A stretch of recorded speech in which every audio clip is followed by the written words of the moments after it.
أعوذ بالله من الشيطان الرجيم. بسم الله الرحمن الرحيم.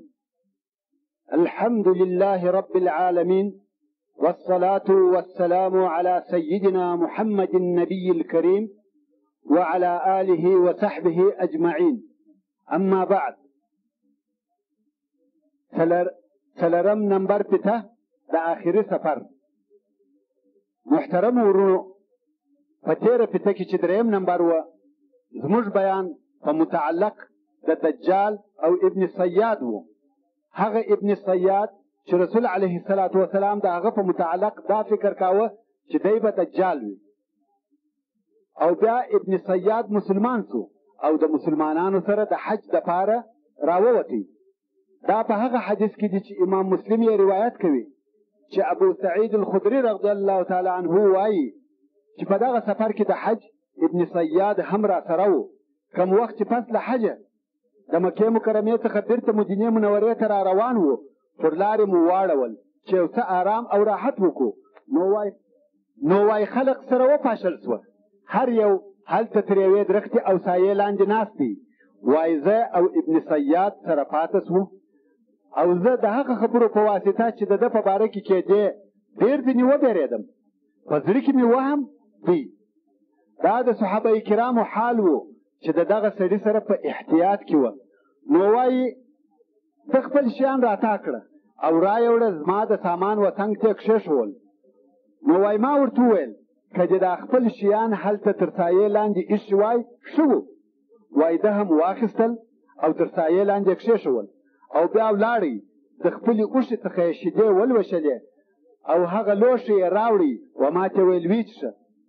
ابو سعید الخدری رضی الله تعالی عنه وایي ما ورته وویل هوا ګرمه ده او شیدې هم تودې دي، زه نه څښم.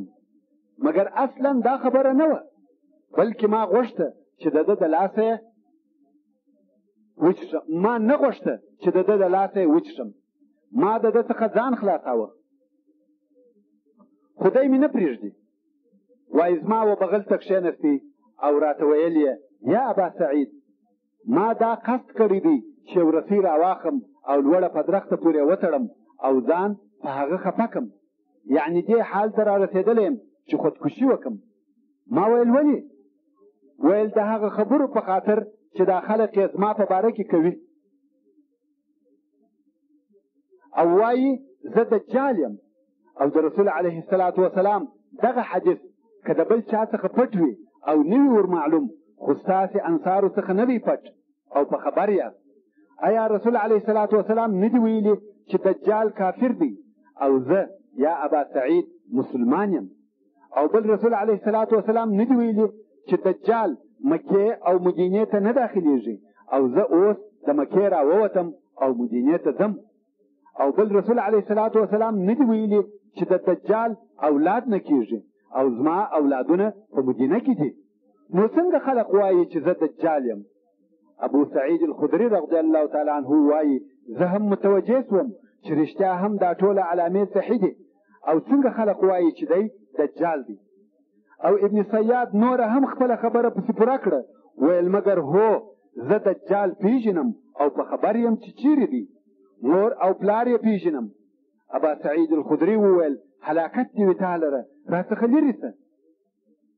او بیا یې ورته وویل آیا ته خوشحاله کېږې چې ته هغسې، یعنې ته په دې خوشحاله یې چې ته دجال یې؟ ابن صیاد ویل که دا پیشنهاد راته وسي بد مې نه ځینې راځي، یعنې که زه هغه سم پروا مې نه پکېږي. العیاذ بالله.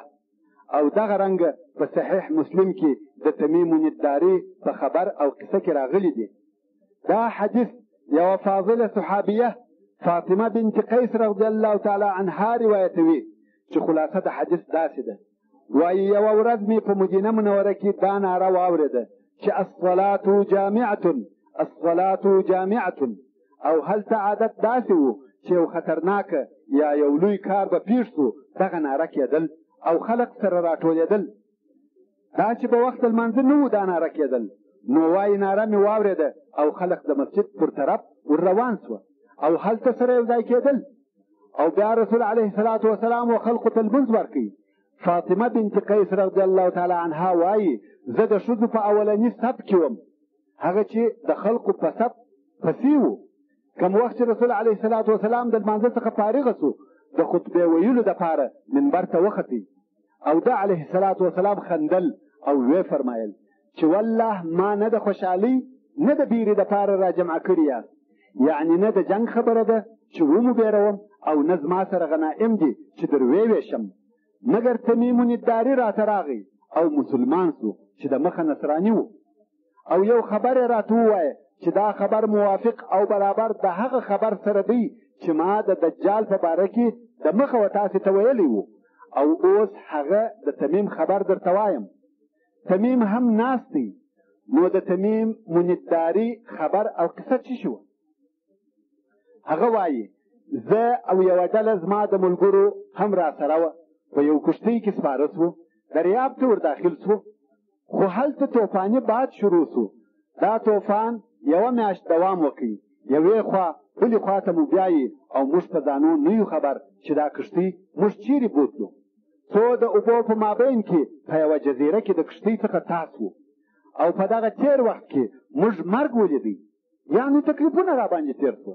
خو کوم وخت چې په جزیره کې تاس وو دلته مو یو حیوان ولیدی چې په عربي دابه ورته وایي او دې حیوان ډېر زیات اوږده وریښتان درلوده چې د وریښتانو د ډېروالي او اوږدوالي په خاطر یې مخ او شا نه معلومېدل، یعنې د سر او لکۍ طرف مو نه پېژندی. نو یو حیوان دی او په وریښتانو داسې پټ دی چې سر او پښې نه پېژندل کېږي. وایي موږ اریان سو چې دا څه شي دی؟ یو د بله پوښتنه سره کوو چې دا څه شي دی؟ او حیوان ته مو وویل څه بلا یې؟ هغه حیوان خبرې وکړې، ویل زه جساسه یم. او دغه بیان په قرآن مجید کې هم راغلی دی چې فرمایي اخرجنا لهم دابة من الارض تکلمهم. نو دغه دابه یا حیوان ویل زه جساسه یم. موږ ویل جساسه څه شي ده؟ خو د دغه سوال جواب یې نه کړي را. ویل یا قوم په دغه دیر کې، دیر د عبادت ځای دی چې په فارسي کې دیر ورته وایي. نو ویل په دغه دیر کې یو څوک شته چې هغه ستاسې د لیدو او احوال اوریدلو شوق لري، یعنې یو نفر دی غواړي چې ستاسې څخه اخبار واوري. نو وایي موږ چابک سوو، وبېرېدو چې دا شیطان نه وي. نو د دیر و طرف ته ژر ورغلو او ور داخل سوو. که ګورو هلته یو ډېر غټ سړی، برداره سړی چې موږ تر ده غټ په ژوند نه دی لیدلی او په زنځیرانو ډېر ټینګ تړل سوی دی چې په ژوند مو دغسې ټینګ تړل نه دي لیدلي. د پښو څخه تر زنګنو ټول زنځیران دي، لوړ بدن یې هم ډېر ټینګ په زنځیرانو تړل سوی دی، هېڅ حرکت نشي کولی. موږ ورته وویل ته څوک یې او څه شي یې؟ ده ویل تاسې زما معلومات کولی سئ، مګر زه ستاسې معلومات نسم کولی، یعنې زه تړلی یم، نسم کولی چې در څخه ولاړ سم. زما په حال به مو خبر کم، مګر تاسې اول خپل حال راته ووایاست، ولې که زه خپل حال درته ووایم تاسې به راڅخه ولاړ سئ. بې له دې چې خپل حال راته ووایاست او زه څرنګه چې تړلی یم څه نسم کولی، نو اول تاسې خپل حال راته ووایاست. موږ ورته ویل ته د څه شي پوښتنه کوې؟ ویل د نخل بیسان حال راته ووایاست. بیسان په فلسطین کې مشهوره ښار دی. موږ ویل د بیسان کم خبر غواړې؟ ویل په درختو کې میوې شته. موږ ویل هو میوې کوي او میوې یې ډېرې دي. ویل قریبه ده چې درختې بې میوې نه کوي، دا یې د آینده راتلونکي وخت خبر ورته ووایه. بیا یې ویل د طبریه د بحیرې پوښتنه درڅخه کوم چې دا هم په اردن کې مشهوره بحیره ده. موږ ویل د کم خبر پوښتنه یې کوې؟ کم معلومات یې غواړې؟ ویل تر اوسه په هغه کې اوبه شته. موږ ویل هو ډېرې اوبه پکښې دي. ویل قریبه ده چې اوبه بیا ولاړې سي، وچه به سي. دغه بحیره په بې له اوبو پاته سي. او ویل د زغر د چینې معلومات راکړئ. زغر هم په فلسطین کې یو ښار دی. موږ ویل د څه شي معلومات یې غواړې؟ ویل آیا په چینه کې اوبه شته او خلک د دغه چینې په اوبو کښت کوي؟ موږ ویل هو ډېرې اوبه لري او د هغه ځای خلک په دغه اوبو کښتونه کوي. ویل قریبه ده چې د هغې اوبه به وچې سي. او ویل د نبي الامیین خبر راکړئ، څه یې وکړه؟ دوی ورته وویل د مکې څخه ووتی او په یثرب کې اوسېږي. ویل عربو جنگ ورسره وکړي؟ دوی ویل هو. ویل نو نتیجه یې څنګه شوه؟ دوی وایي موږ ورته وویل هغه عرب چې د ده پر شاوخوا وه پر هغو کامیابه سو او د ده متابعت یې وکړي. ده ویل دا پېښه شوه؟ موږ ویل هو. ویل دغه کار یعنې دا متابعت د دوی دپاره خیر او بهتره وه. وایي موږ ورته وویل ته څوک یې؟ ویل زه مسیح یم او قریبه ده چې ماته د وتلو اجازه راکړه سي. زه به ووځم او په مځکه کې به تګ وکم. هېڅ داسې مځکه به نسي پاته مګر زه به هلته په 40 شپو کې ورسم بې له مکې او طیبه څخه. د هغو دواړو ننوتل پر ما منع او حرام دي. هر وار چې زه اراده وکم چې یوه ته د دا دوو ښارو ور داخل سم یوه ملایکه به راته ودرېږي چې په لاس کې به توره وي او د دغه ښار څخه به مې منع کوي. او رسول علیه الصلاة والسلام په دغه وخت کې په لاس منبر وښوراوه او ویل یې ایا ما دغه خبر نه و درته ویلی؟ او خلقو ویل هو راته ویلی دي. او رسول علیه الصلاة والسلام په خپل لاس مبارک منبر واهه او ویل یې دغه طیبه ده چې مقصد یې مدینه منوره وه. او دجال هم په خپلو خبرو کې مدینه نه کړه یاده. ویل د مکې او طیبې څخه منع یم. نو رسول علیه الصلاة والسلام ویل دغه طیبه ده، هذه طیبه. دا د دجال او ابن سیاد خبر و. د ابن سیاد په آخري ورځو کې ټول اولادونه مړه سوه، بې له نسله پاته سو او د خلقو نور هم شک او ګمان بالا کېدی. او بیا د امویونو په وختو کې د حره جنگ پیښ سو چې د حجاج ابن یوسف الثقفي او اهل مدینه و په مابین کې و. او ابن سیاد هم د اهل مدینې سره د دغه جنگ دپاره راووتی. او هغه خلک وایي چې ابن سیاد په دغه جنگ کې راڅخه ورک سو، نه په ژوندو کې و او نه مو په مړو کې پیدا کړي، لا درکه سو. او په دغه دلایلو تر اوسه پورې ډېر علما دا ګمان کوي چې ابن سیاد دجال دی. څنګه یو وار هلته و او بیا په جزیره کې و او بیا راوځي، موږ د هغه قدرتونه او تصرفونه او هغه ډېر عجب حالونه وینو چې الله جل جلاله وده ته ورکړي دي. او دا شیان نسبت د ده قدرتو ته عادي او اسانه شیان دي. او آخري قصه د دجال دا ده لکه څرنګه چې د مخه مو درته وویل چې دی کوشش کوي چې مدینې منورې ته داخل سي او پښه به په سبخه کې کښېږدي، مدینه منوره ریږدي، کفار او منافقین به د مدینې منورې څخه ورته راووځي. اوس نو ټوله خلق ولاړ دي، دا حالات ګوري. اهل مدینه د داخل څخه د مدینې منورې ورته ګوري او هغه کفار چې د دجال سره دي هغه هم ورته ګوري. دلته یو ځوان د مدینې منورې څخه دلاوري کوي او ورته راوځي. رسول علیه الصلاة والسلام د هغه په باره کې فرمایي چې هغه بهترین د خلقو دی، یا په بل روایت کې د بهترینو خلقو څخه دی. نو یو ځوان د هغې ورځې د هغه ښو خلقو څخه ورته راوځي او دجال ورته وایي شاهدي ادا کوې چې زه ستا رب یم؟ هغه صالح ځوان ورته وایي او خلق یې اوري شاهدي ادا کوم چې ته دجال یې، هغه دجال چې د هغه په باره کې موږ ته رسول علیه الصلاة والسلام خبر راکړی دی. او په دغه قصه کې دا دلیل دی چې دغه علم چې دا اوس موږ د هغه بیان کوو تر هغه وخته باقي پاته کېږي او خلق به په خبر وي. او دغه ځوان ته هم دا معلومات ورسیږي. دلته نو دجال غواړي چې نور هم خلق ګمراه کړي، نو به هغه خلقو ته وګوري کم چې د ده سره موجود دي او ورته وبه وایي کمې دغه ځوان ستاسې په حضور کې مړ کړي او بېرته مې راژوندی کړي، نو تاسې په دې کې شک کوئ چې زه ستاسې رب یم؟ خلق به وایي یا چې ته مړی راژوندی کړې، هېڅوک په دې کې شک نه کوي چې ته زموږ رب یې. نو به امر وکړي چې دغه ځوان پر مځکه غزار کړي او وهي یاستې او ورته وایي به ووایه چې زه ستا رب یم، او ځوان به انکار کوي، پر خپله خبره به ټینګ وي.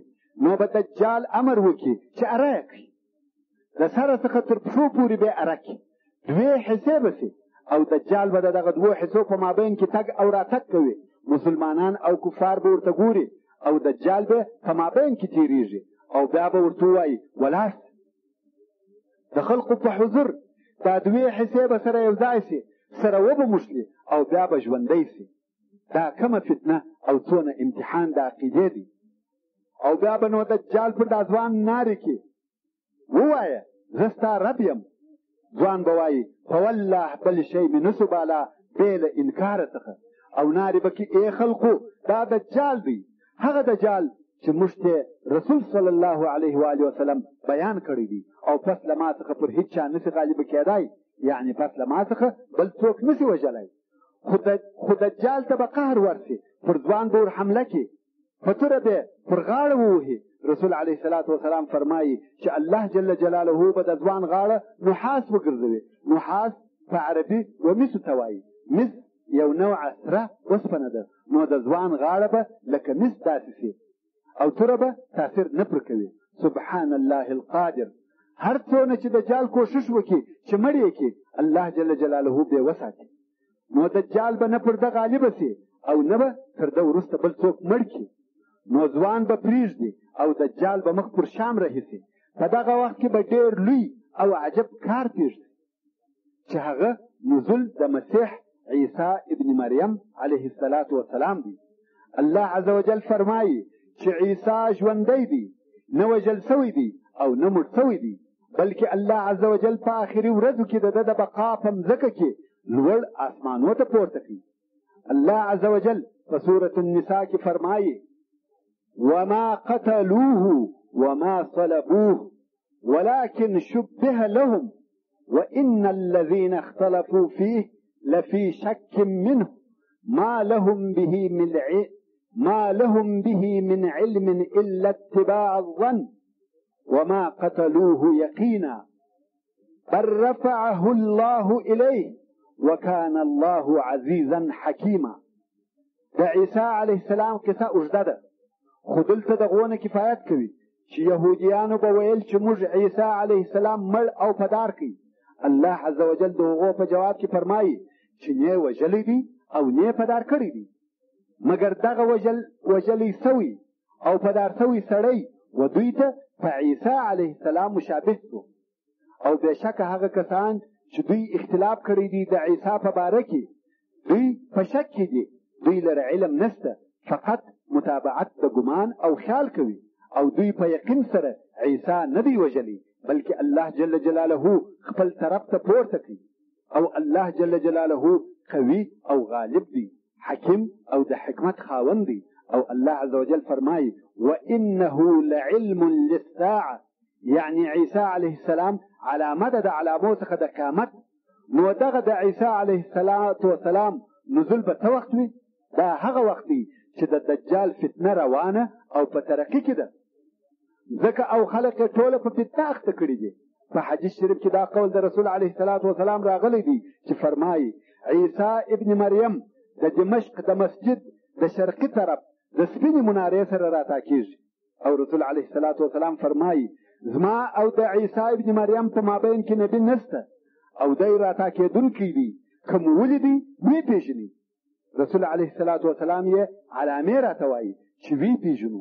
وایي چارشانه سړی دی، یعنی جګ نه دی، د ګردیوالي و خواته نږدې دی، مخ یې سپین دی مګر سوروالی پکښې دی، راتاکېږي، دوه کالي یې اغوستي دي. دقیقه علامې راته وایي چې څوک پکښې شکمن نسي. او بله داسې علامه راته وایي چې ډېره واضحه علامه ده او په بل هیڅ چا کې نشته چې په فوري ډول یې وپېژنو. هغه دا چې رسول علیه الصلاة والسلام فرمایي چې سر یې داسې معلومیږي، یعنی وریښتان یې لکه د اوبو څاڅکي چې ځینې راتویېږي، که څه هم سر یې نه وي لوند سوی، یعنی سر چې راکښته کړي ستا به دا خیال سي چې په وریښتانو کې اوبه دي او ځینې راڅڅېږي. په بل حدیث کې راغلي دي کأنه الجمان، جمان و هغه سپینو زرو ته وایي چې د لولو په شکل وي، یعنی لکه د سره څخه چې یې جمان راتویېږي او لوند به هم نه وي. نو په دې علامه کې هیڅوک نه شکمن کېږي، فورا یې پېژني. نو دی علیه السلام راتاکېږي. او څه وخت راتاکېږي؟ هغه وخت چې مسلمانان په دمشق کې ځانونه د جنگ دپاره آماده کوي. دجال دمشق ته ورغی، مسلمانان ځینې ووتل او بیا دجال د دمشق ووتی، مسلمانان بیرته دمشق ته راغله. اوس دلته جمع کېږي او ځانونه د جنگ دپاره آماده کوي چې د هغه یهودو سره جنگ وکړي کوم چې د دجال کومکیان وه. په حدیث شریف کې راغلي دي چې دغه د دجال انصار راځي او دمشق محاصره کوي او 1000 یهود ورسره دي، غواړي چې دمشق فتح کړي. رسول علیه الصلاة والسلام په هغه حدیث کې چې امام مسلم یې روایتوي فرمایي چې مسلمانان په دغه حالت کې دي چې ځانونه د جنگ دپاره جوړوي، لینونه، صفونه، قطارونه برابروي چې هلته د لمانځه وخت و. د کوم لمانځه؟ په بل روایت کې راغلی دی د سهار د لمانځه وخت و، یعنې د شپې یې ځانونه د دجال او د هغه د کومکیانو د جنگ دپاره برابرول او د دغه مسلمانانو آمریت مشرتوب یو نفر کوي چې د هغه بهترینو او ښو خلقو څخه دی، او داسې ډېرې اشارې او علامې شته چې دا امیر به مهدي وي، هغه به د دوی حاکم، امیر او امام وي. څرنګه چې د لمانځه وخت شو، اوس نو دوی ځانونه د لمانځه دپاره برابروي. که ګوري چې عیسی علیه السلام د اسمانه راتاکېږي او ورغوي لاسونه یې د دوو ملایکو پر وزرو ایښي وي، د دوی په حضور کې ځمکې ته راتاکېږي او خلق نارې کې لا اله الا الله صدق الله وصدق رسوله. او په بل حدیث کې فرمایي زما د امت یوه ډله به لا د حق په خاطر جنګیږي، ښکاره او کامیابه به وي د قیامت تر ورځې. خیر، عیسی علیه الصلاة والسلام به راتاسي، امیر د دا ډلې به ورته ووایي راسه ته لمونځ راکړه.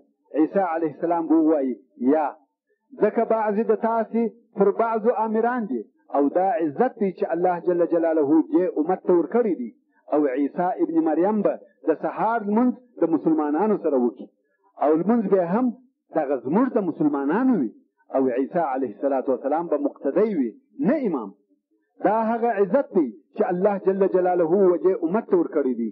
رسول علیه الصلاة والسلام فرمایي چې عیسی علیه السلام ډېر ښه بوی لري او د هر کافر چې دا بوی تر دماغ سي هغه مري، او بوی یې هم تر هغه ځایه رسیږي څونه چې دی جد کوي. نو کفار او مسیح الدجال د ده څخه ځغلي او ځینې تښتي، او عیسی علیه السلام غواړي چې په دجال پسې ور ورسېږي. هغه تښتي، دی علیه السلام په پسې دی. څو د لوط په ښار کې عیسی علیه السلام پسې ور ورسېږي، او څوک وایي په بیت المقدس کې د یو دروازې سره چې لوط ورته ویل کېږي دلته پسې ور ورسېږي. اول خو دجال ته د عیسی علیه السلام بوی ور ورسېدی او عیسی علیه السلام نور هم ورنږدې کېږي، خلق ورته ګوري او ویني یې. رسول علیه الصلاة والسلام فرمایي کوم وخت چې دجال عدو الله عیسی علیه السلام وویني ویلې کېږي، دجال داسې ویلېږي لکه مالګه چې ویلېږي. رسول علیه الصلاة والسلام فرمایي چې پرېښاوه دغسې به پسې ویلېږي تر څو چې هلاک سي، مګر عیسی علیه السلام یې نه پرېږدي، ورته وایي ورته راسي د مخه تر دې چې دجال پوره ویلې سوی وي عیسی علیه الصلاة والسلام ورته راورسېږي او نیزه حربه د دجال په بدن کې ووهي چې راویې باسي هغه په وینو لړلې وي، او عیسی علیه السلام ووایي الله جل جلاله نه مړ کېږي او دا مړ سو. او بیا عیسی علیه السلام د هغه مسلمانانو پر مخانو لاس ورتېروي کوم چې د دجال فتنه ورسېدلې وي. په صحیح حدیث کې رسول علیه الصلاة والسلام فرمایي چې د دوی پر مخانو لاسونه ورتېروي او د دوی درجې هغه چې دوی لره په جنت کې دي هغه ورته بیانوي. هغه کسان چې د دجال په فتنه کې پر خپل ایمان ثابت او قائم پاته سوه هغو لره جنت دی، او د هغه زیری نبی الله رسول الله عیسی ابن مریم علیه السلام ورکوي. او عیسی علیه السلام به د مځکې حاکم او امیر سي. په هغه حدیث کې چې امام بخاري او امام مسلم یې روایتوي، رسول علیه الصلاة والسلام فرمایي قسم په هغه ذات چې زما اختیار د هغه په لاس کې دی، قریبه ده چې په تاسې کې به عیسی ابن مریم راتاسي، عادل حاکم به وي، صلیب به مات کړي او خنزیر به مړ کړي چې دا د نصرانیت د انتها علامه ده. نصرانیت به ختم سي او بیا به په خلقو کې خیر او برکت نشر او زیات سي. خلق به پر دغه ښه حالت وي چې یو خطرناکه کار به پیښ شي، هغه دا چې عیسی علیه الصلاة والسلام ته به اوامر راسي چې الله جل جلاله یو قوم راویستی چې هیڅوک د هغه طاقت او قوت نه لري. ورونو د دجال په وخت کې عیسی علیه السلام ښکاره سو، مګر د عیسی علیه الصلاة والسلام په وخت کې درېیمه فتنه شروع سوه. داسې فتنې دي چې یوه په بله پسې دي. نو به عیسی علیه الصلاة والسلام ته دا امر وسي چې عباد الله د خدای بندگان وغره ته بوځه. عیسی علیه الصلاة والسلام به مسلمانان امر کړي چې د غره و طرف ته درځئ. مسلمانان به هلته د غره خواته سره جمع کیږي او دلته به لکه د دریاب لوی لوی څپې په موجو کفار را روان وي. او یوه بله لو عظیمه قصه شروع کیږي چې هغه د یاجوج او ماجوج قصه ده. اوس نو موږ په تیرو پیتو کې د روح، مرګ، عذاب القبر حالات بیان کړه او بیا مو ولیدل چې عیسی علیه السلام پس له هغه څخه چې الله عز وجل لوړ آسمانو ته پورته کړی و څنګه راتاسو، او الله جل جلاله وعده کړې ده چې په آخره زمانه کې به بیرته مځکې ته راځي او دجال وشني. او بیا دا امر د الله عز وجل ورته کیږي چې ته او مسلمانان کوهي تور ته ولاړ شي، ځکه چې الله جل جلاله داسې یو قوم راویستي چې هیڅوک د هغه طاقت نه لري او مقابله نشي ورسره کولی، چې دا قوم یعجوج او معجوج دي. نو عیسی علیه السلام او د ملګري مسلمانان د غره و خواته روانېږي. په مسند کې د امام احمد رحمه الله او په سنن نسائی کې د رسول علیه السلام څخه روایت کیږي چې فرمایي دوی ډلې زما د امت دي چې الله جل جلاله د اوره څخه ساتلي دي. دا دوو ډلو ته د جنت زیری دي. یوه یې هغه ډله ده چې پر هند حمله کوي او هند فتح کوي. دا حمله او نیول د هند پیش شوه په هغه اولنیو فتوحاتو کې کوم چې محمد ابن القاسم رحمه الله نوی ځوان چې عمر یې 18 کاله و د اسلامي لشکر قائد او قومندان و او هند یې فتح کړي. دا هغه اوله ډله ده، الله عز وجل دې بدله د خیر ورکړي. او دوهمه ډله رسول علیه السلام فرمایي هغه ډله ده چې د عیسی ابن مریم سره ملګري دي. نو دغه ډله چې د عیسی علیه السلام سره ملګري دي، رسول صلی الله علیه و آله وسلم دا خبر ورکړی دی چې دوی د اور څخه ساتلي دي، چې دا په خپله زیری د جنت دی. او بیا نو یعجوج او ماجوج راوځي. الله عز وجل په سورة الکهف کې هغه چې د صالح او مؤمن پاچا ذوالقرنین قصه راته بیانوي، هغه پاچا چې ټوله مځکه فتح کوي او د ټولې مځکې حاکم ګرځي. نو الله عز وجل د هغه قصه راته بیانوي او فرمایي ويسألونك عن ذي القرنين قل سأتلو عليكم منه ذكرا إنا مكنا له في الأرض وآتيناه من كل شيء سببا فأتبع سببا حتى إذا بلغ مغرب الشمس وجدها تغرب في عين حمئة ووجد عندها قوما قلنا يا ذا القرنين إما أن تعذب وإما أن تتخذ فيهم حسنا قال أما من ظلم فسوف نعذبه ثم يرد إلى ربه فيعذبه عذابا نكرا وأما من آمن وعمل صالحا فله جزاء الحسنى وسنقول له من أمرنا يسرا ثم أتبع سببا حتى إذا بلغ مطلع الشمس وجدها تطلع على قوم لم نجعل لهم من دونها سترا كذلك وقد أحطنا بما لديه خبرا ثم أتبع سببا حتى إذا بلغ بين السدين وجد من دونهما قوما لا يكادون يفقهون قولا قالوا يا ذا القرنين إن يأجوج ومأجوج مفسدون في الأرض فهل نجعل لك خرجا على أن تجعل بيننا وبينهم سدا قال ما مكنني فيه ربي خير فأعينوني بقوة أجعل بينكم وبينهم ردما آتوني زبر الحديد حتى إذا ساوى بين الصدفين قال انفخوا حتى إذا جعله نارا قال آتوني أفرغ عليه قطرا فما استطاعوا أن يظهروه وما استطاعوا له نقبا قال هذا رحمة من ربي فإذا جاء وعد ربي جعله دكاء وكان وعد ربي حقا وتركنا بعضهم يومئذ يموج في بعض ونفخ في الصور فجمعناهم جمعا وعرضنا جهنم يومئذ للكافرين عرضا. فدغه آیاتو کې د هغه سوال جواب دی کوم چې مشرکانو د یهودو په لارښوونه د رسول صلی الله علیه و آله وسلم څخه د ذوالقرنین په باره کې وکړي. په دې آیاتو کې هغه سفر ته اشاره ده کوم چې ذوالقرنین د مغرب و طرف ته وکړي، او بیا هغه سفر ته اشاره ده کوم چې د مشرق و طرف ته سفر وکړي، او بیا یې دریم سفر دی چې مفسرین و دغه سفر ته د شمال سفر وایي.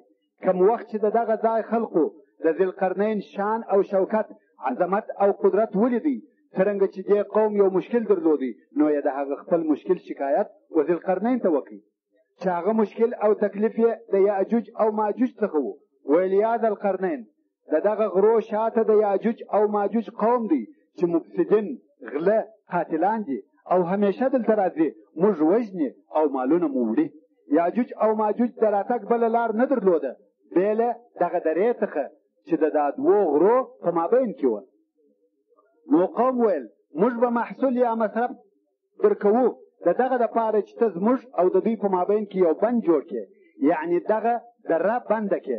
ذوالقرنین ویل مال زما سره ډېر دی، صرف په کار کولو کې زما سره کومک وکړي. نو د درې د بندولو په کار یې شروع وکړه. اول ویل د اوسپنې تختې راوړي، هغه یې په داسې ډول ودرولې لکه د سیمېټو دپاره چې د لرګو د تختو څخه غالب جوړوي. دلته یې د اوسپنې د تختو غالب د غرو تر سره پورې جوړ کړي او ویل د دغه غالب مابین ته اوسپنې ور اچوي، څو د غرو تر دوو څوکو پورې یې دا غالب په اوسپنه ډک کړي او بیا یې لرګي او سکاره پر واچول او په یوه وار یې دا اور بل کړي. ډېر زورور اور، څو اوسپنه ټوله داسې سره سوه لکه اور، تقریبا لکه ویلې چې سي، او اوسپنه یو د بل سره وموښته. یوه ټوټه سوه چې یخه سوه، نو د اوسپنې دیوال سو. ویل اوس نو نحاس ژړ راوړي. ویلې سوي ژړ یې پر دا دیواله پسې توی کړه، هغه غارونه او چاکونه یې هم په دغه ژړو پسې وربند کړه او ښه مضبوط شوی د اوسپنې دیوال سو.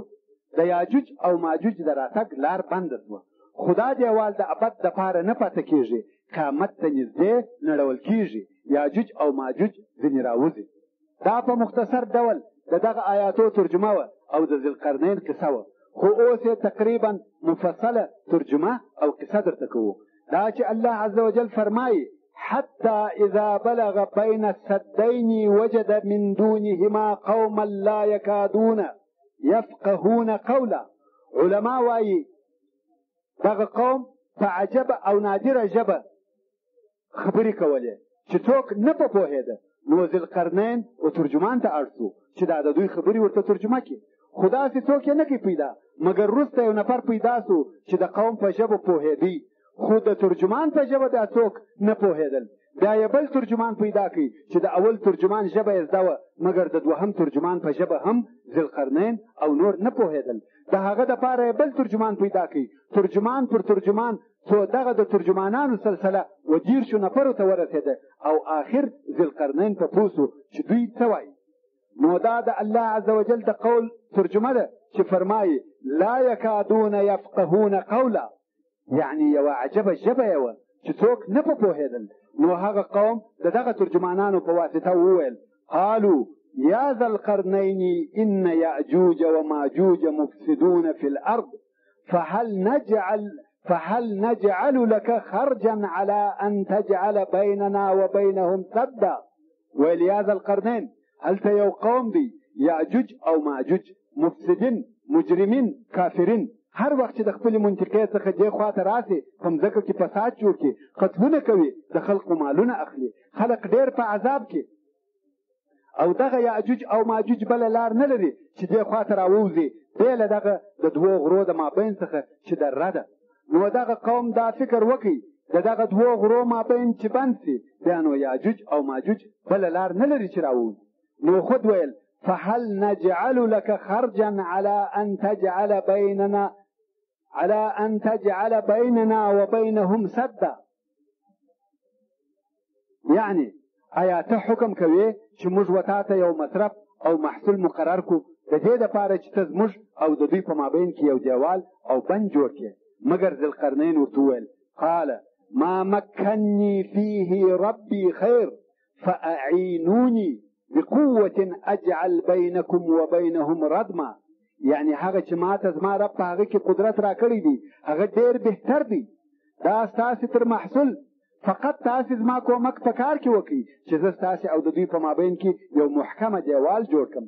یعنی زه دلته د دنیا دپاره نه یم راغلی، بلکې زما اصلي مقصد د توحید نشرول دی.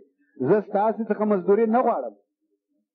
نو ویل آتوني زبر الحدید، هر څونه اوسپنه چې راټولولی سئ هغه راټوله کړئ او د هغه غالب په مابین کې اچول، کم چې د دا دوو غرو په مابین کې درولی و، تر څو چې دا اوسپنه یې دونه کوټه کړه چې د دا دوو غرو مابین په ډک سو. او ویل اوس نو اور پر بل کړئ، اور یې پر هغه غالب بل کړئ کم چې په مابین کې دا اوسپنې پرتې وې. قال انفخوا حتى اذا جعله نارا، په یوه وار دونه اور بل سو، قوي زورور اور چې دا اوسپنه ټوله سره سوه لکه اور سره ویلې سوه، سره وموښته.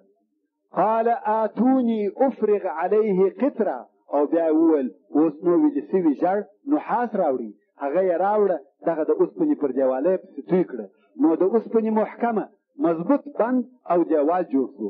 بیا نو یاجوج او ماجوج نه سوای کولی چې تر راواوړي او نه دا دیوال سره کولی سوای.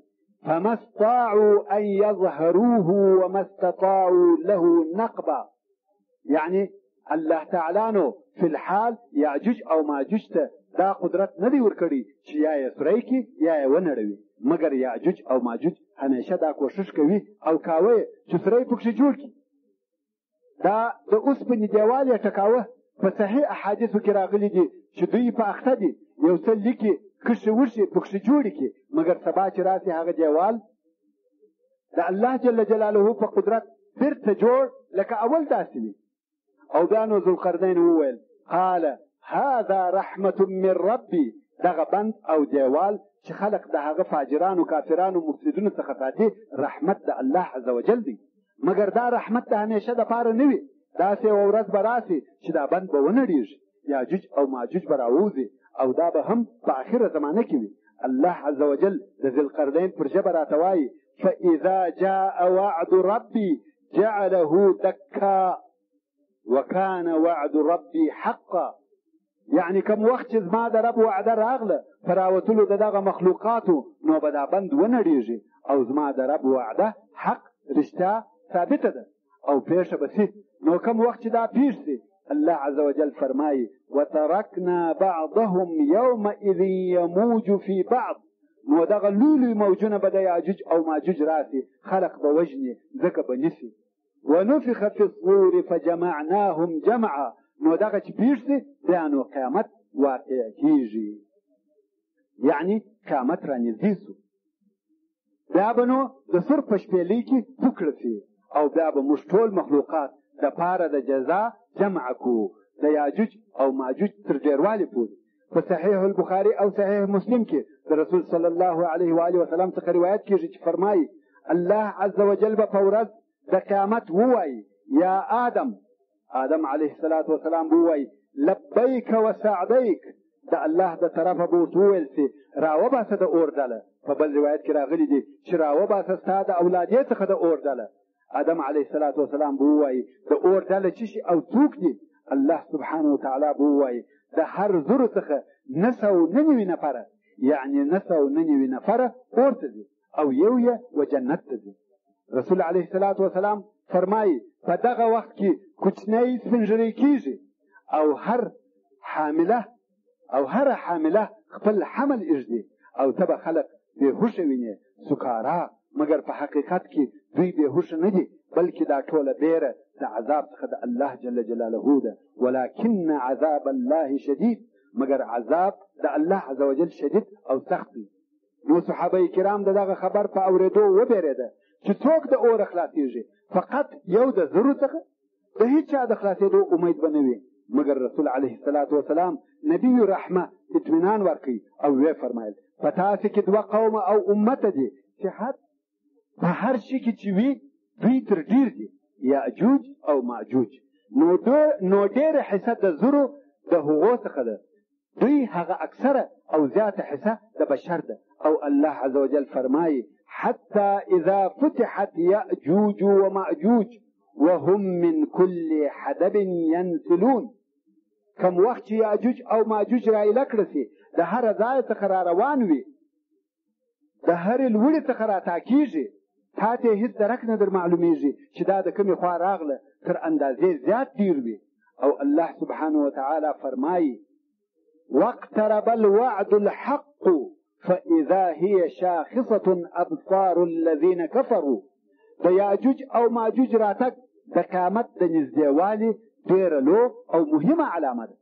او په دغه د اوسپنې په دیوال کې د یاجوج او ماجوج کیندل یا غارېدل د رسول علیه الصلاة والسلام د زمانې څخه شروع شوي دي. په صحیح البخاري کې زینب بنت جحش ام المؤمنین رضی الله تعالی عنها څخه روایت کیږي چې رسول علیه الصلاة والسلام یوه ورځ د دې کور ته د بیرې یا تشویش په حالت کې ورغی. او په بل روایت کې راغلی دي چې دی علیه الصلاة والسلام بیده او د خوبه پریشانه راویښ شو او ویل یې لا اله الا الله. ویل دي وی عربو لره د هغه شر څخه چې ورته رانږدې سو دیوال د یاجوج او ماجوج په مثل د دغه خلاص سو. خپلې دوې مبارکې ګوتې سره حلقه کړې، غټه ګوته او دا بله په پسې یې حلقه کړې. ویل د دغه په اندازه یاجوج او ماجوج هغه دیوال سوری کړی دی. زینب رضی الله تعالی عنها وایي ما ورته ویل یا رسول الله ایا هلاکیږو او په موږ کې صالح خلک شته، یعنی دا څنګه کېدای شي چې صالحین دې موجود وي او آفت دې راسي؟ رسول علیه الصلاة والسلام وفرمایل هو که فساد ډیر سو خلق هلاکیږي که څه هم په دوی کې صالحین وي، خو بیا په ورځ د قیامت هر څوک پر خپل نیت راپورته کیږي. مقصد دا چې په دغه دیواله کې دا سوری شروع شوی دی. شاید هغه بند نړېدلی وي خو یاجوج او ماجوج په راوتلو شروع نه ده کړې. علماء کرامو په دې کې اختلاف کړی دی چې دا قوم څوک دي؟ آیا دوی بشر دي پر مځکه ژوند کوي لاندې تر مځکه دي که په یو بل نامعلومه ځای کې دي چې موږ ته نه دی رامعلوم؟ روایتونه ډیر دي او د دوی په متعلق عجیب او غریب اقوال شته، خو صحیح دلیل وجود نه لري. د هیچا په اقوالو کې نه صحیح دلیل شته او نه یقین شته چې دوی څوک دي. مګر دکتور طارق سویدان وایي څرنګه چې ما ډیره مطالعه او تتبع د هغه احادیثو کړې ده کوم چې د یاجوج او ماجوج په باره کې بیان کوي او د دوی علامې بیانوي، زما په خیال داسې راځي بیا هم والله اعلم چې دوی به چینایان اهل سین به وي. بې له دې څخه چې موږ ووایو تر مځکه لاندې یا سربیره به وي، شاید هغسې وي. ان الله على كل شيء قدیر.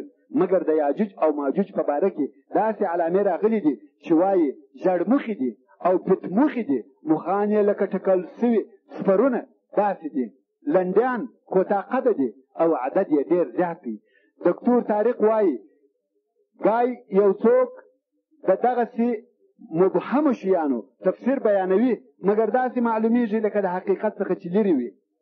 دا هم ډاکټر طارق وایي زه پر دغه خپله خبره دلیل نه لرم مګر دغه نظر مې نږدې و هغه ته دی چې په دلایلو او معلوماتو کې وینم او په واقع او حقیقت کې وینم او په حقیقت الحال الله عز وجل خبر دی. او دا هم د پاره د دې وایم چې لرې او په خیالاتو کې ولاړ نسو او دا چې چینایان وي نو ولې نه راوځي؟ شاید داسې وي لکه دجال هغه موجود دی او په خلقو کې ژوند کوي،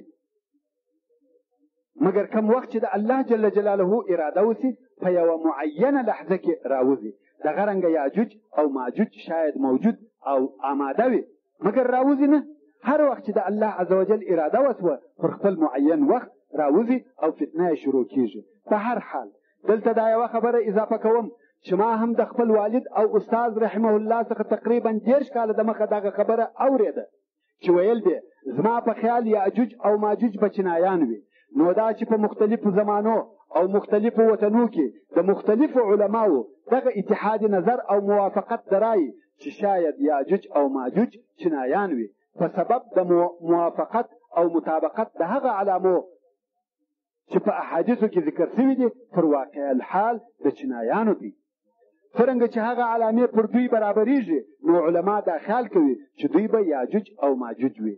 دا هم والله اعلم ځکه د دغه وینا دپاره قطعي دلیل هیڅوک نه لري او ټوله د ظن او ګمان خبرې دي. په صحیح مسلم کې د رسول علیه الصلاة والسلام څخه روایت کیږي پس له هغه څخه چې د دجال حال یې ذکر کوي وی فرمایل چې بیا یو قوم راځي چې الله جل جلاله د دجال څخه ساتلی وي، یعنی خپل ایمان یې ساتلی وي. نو عیسی علیه الصلاة والسلام د هغو پر مخانو لاس ورتېروي او د هغو درجې ورته بیانوي کوم چې هغو لره په جنت کې شته. عیسی علیه السلام پر دغه حال وي چې د الله عز وجل وحی ورته راسي چې زما بندگان راویستل چې هیڅوک د هغو د جنگ او مقابلې طاقت نه لري او ته زما بندگان وغره ته کوهي تور ته وخېجوه. الله جل جلاله به یاجوج او ماجوج راوباسي، د هرې لوړې څخه به راتا کېږي، پر ځمکه مسلط کېږي تر څو چې شام ته ورسېږي. او عیسی علیه السلام به په دغه وخت کې په فلسطین کې وي او اکثر علما وایي چې د غره څخه مقصد د فلسطین د غرو څخه یو غر دی چې وقود شرب ته نږدې دی. یاجوج او ماجوج به لکه موجونه داسې را روان وي. رسول علیه السلام د هغو د ډیروالي په متعلق فرمایي چې اول د دوی